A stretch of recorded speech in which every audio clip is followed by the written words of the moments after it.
আমরা বৈরিতার শিকার হয়েছি। আসন এখানে কম বেশি হতেই পারে, তবে এখানে আমাদের আত্মসম্মান বোধে লেগেছে।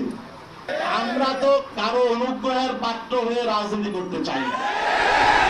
তারা নির্বাচনের প্রতিদ্বন্দ্বিতা করবেন, একজনও তারা মনোনয়নপত্র প্রত্যাহার করবেন না। নীতি আদর্শের প্রশ্নে, রাজনৈতিক প্রশ্নে, ইনসাফের প্রশ্নে আমরা বৈরিতার শিকার হয়েছি। সেই জন্য আমরা আজকে আপনাদের সামনে ঘোষণা দিতে বাধ্য হচ্ছি যে ইসলামী আন্দোলন বাংলাদেশ আসন্ন ত্রয়োদশ জাতীয় সংসদ নির্বাচনে যে 270টি আসনে মনোনয়নপত্র সাবমিট করেছে, এর মধ্যে আপিলে 2 জন বাতিল হয়েছে, বাকি 268 জন সংসদ সদস্য প্রার্থী এখনো পর্যন্ত মাঠে কাজ করছেন। আমরা তাদেরকে নির্দেশনা দিয়ে দিয়েছি, তারা নির্বাচনের প্রতিদ্বন্দ্বিতা করবেন, একজনও তারা মনোনয়নপত্র প্রত্যাহার করবেন না।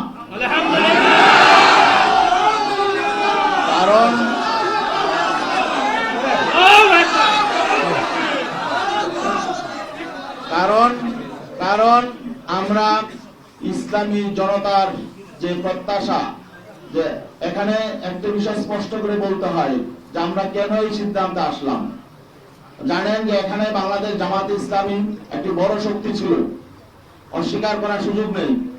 তাদের শক্তি সামর্থ্য অনেক বেশি, ঠিক আছে, কিন্তু আমরা আদর্শিকভাবে, নৈতিকভাবে আমরা কারো চেয়ে দুর্বল নই।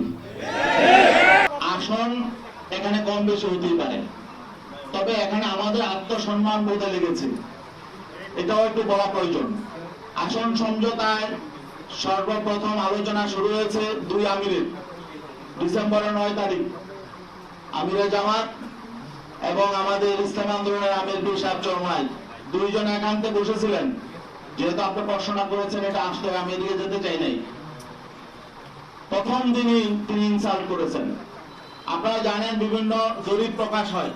9 ডিসেম্বর যেদিন তারা 2 জন বসেছিলেন, সেদিন প্রথম আলোতে একটা জরিপ প্রকাশ হয়েছিল। সেই জরিপ আপনারা দেখেছেন। সেই জরিপে প্রকাশ হয়েছিল যে বিএনপি কে চায় 65% মানুষ, জামাতে ইসলামকে চায় 25% মানুষ, আর সেখানে ইসলামী আন্দোলনেরও ছিল একটা, সেটা হলো 0.1% মানুষ। ঠিক আছে, ওই দিন বসার পরে আলোচনার শুরুতেই জামাতের আমির মোহতারাম তিনি আমাদের আমিরকে বললেন যে একটা প্রথম আলোতে একটা জরিপ এসেছে, দেখেন। তাহলে এটার অর্থ কি? এটার অর্থ হলো যে তাকে ইনসাল্ট করা, যে আপনাদের তো কোনো পয়েন্টই নাই, মানে জনমতে আপনাদের কোনো কি নাই, কোনো 1%ও নাই। 0.1 মানে 1%-এর শতভাগের 1 ভাগ। তো এটা হলো উনি ইনসাল্ট করে শুরু করে যে যাত্রা। সেদিনই মতো আমি আমাদেরকে বলেছেন যে তাদের কিন্তু মতলব ভালো নয়, তারা হয়তো আমাদেরকে সাথে বেইনসাফি করবে। কারণ তিনি আমাকে এই জরিপের কথা কেন আনলেন সেখানে, পরে আমরা দেখলাম শেষ পর্যন্ত তারা এই জরিপের মধ্যেই ছিল।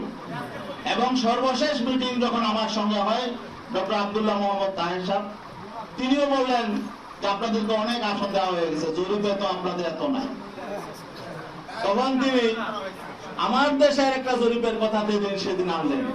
আপনারা জানেন আমার দেশে একটা জরিপ প্রকাশ হয়েছিল এবং সেটা হয়তো তারাই করেছে। যাই হোক, জরিপ কারা করে আপনারাও জানেন, এগুলো পেইড এজেন্সি থাকে, এনজিও থাকে, টাকা দিয়ে করা হয়। যাই হোক, এখানে ওই জরিপের ফলাফলটা, রেজাল্টটা কি ছিল, যে সেখানে বিএনপি কে চায় 34% মানুষ, জামাতকে চায় 33% মানুষ, এনসিপি কে চায় 7% আর ইসলামী আন্দোলনকে চায় হলো 3% মানুষ।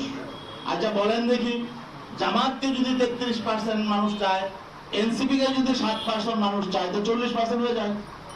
আর বিএনপি চায় 34%, বিএনপি কে চায়, তাহলে তো বিএনপি থেকেও এখন যদি এনসিপি তাদের সঙ্গে আছে, বিএনপির চেয়ে 6% ভোট তাদের বেড়ে গেছে। এখন তাহলে আমাদের কি আর এখানে অবস্থান থাকে? এখন তখন যখন তারা বলে জরিপে তো তা আসলে আপনাদের তেমন অবস্থা নেই, এখন তাহলে বোঝা গেল যে তারা যে আসন দিয়েছে এটা অনুগ্রহ করে দিয়েছে। আমরা তো কারো অনুগ্রহের পাত্র হয়ে রাজনীতি করতে চাই না।